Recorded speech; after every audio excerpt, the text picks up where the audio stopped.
তো গাইস আজকে আমাদের সিউড়িতে বরফে দিয়ে সাজিয়েছিল আর এমন সাজিয়েছিল আজকে রিপোর্টার চলে এলো। তো সেই জন্য দেখতে যাবার জন্য রেডি হয়ে গেলাম। হ্যাঁ গাইস এইবারে ঠিক হয়েছি। আর কেমন লাগছে কমেন্ট করে জানাও ড্রেসটা। ফাইনালি রাস্তার মধ্যে বেরিয়ে গেলাম বাইকটা নিয়ে। বাইকটা এক জায়গায় রেখে বেরিয়ে গেলাম যেখানে সাজিয়েছে। কন্ট্রোলের লাইন দিয়ে দিয়ে ঢুকছে যে বাপরে কি ভিড়। আর এই ভিড়ের মধ্যে কটা ভালোবাসা মানুষের সাথে দেখা হয়ে গেল। কটা সাবস্ক্রাইবার দিয়ে গেলাম ভিডিও দেখো।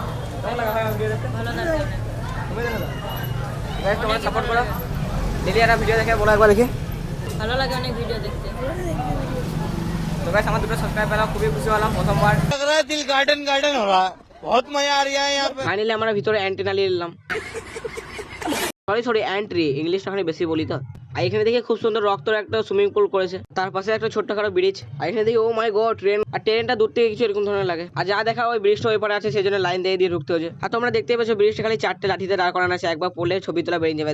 बड़ा हरामी हो बेटा। ফাইনালি অনেকক্ষণ পর আমরা ভিতরে ঢুকছি। এবার খুব সুন্দর একটা পাহাড় সাজিয়েছে, তার উপরে বরফ পড়ছে। এই যে মেশিনটা থেকে বরফ পড়ছে, এখানে সব নিচে পড়ছে দেখো। এখানে ছোট বড় একটা করে সুন্দর ঘর করেছে। আমি ভাবলাম নিয়ে গেলে হয় আমি থাকবো। बेटा तुम्हारी हालत देख के कभी कभी तो सोच किन बड़ों को आजादी दिलाती। এখনো দেখা লাগে কত ভিড় তোমরা দেখতে পেয়েছো। তো গাইস আমি আর কিছু বলছি না, তোমরা খালি দেখো কেরকম সাজিয়েছে।